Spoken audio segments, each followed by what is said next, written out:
เธอไม่อาจซ่อนมันได้หรอกเวลาที่เธอรู้สึกไม่ดี ไม่จำเป็นอะไรต้องซ่อนต้องเก็บเอาไว้ในใจคนเดียวคือพระเจ้าพิเศษแบบที่เธอนั้นเป็นหวังว่าในวันหนึ่งเธอจะได้รู้เพียงเธอลองเข้าใจในตัวตนนั้นสิ่งที่เป็นแค่ตัวเธอนั้นไม่จำเป็นว่าต้องทำตัวเหมือนใครๆมั่นใจตัวเองนะกันที่เรานั้นต่างออกไปความจริงเธอนั้นแค่ต้องลองมองในมุมที่มันต่างไปและบทเรียนที่โลกมอบให้เธอนั้นไปลองคิดดู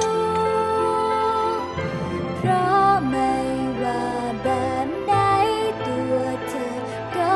ยังคงเป็นคนรักหากไม่ได้ต้องการสิ่งที่เลอล้ำเหนือกว่าใครในโลกใบนี้จงเดินตามทางที่ใจเลือกไว้ไปเลยเวลาเธอได้ทำสิ่งที่ใจรักเป็นตัวเองตามที่ต้องการในตอนนั้นเราก็เป็นเช่นไร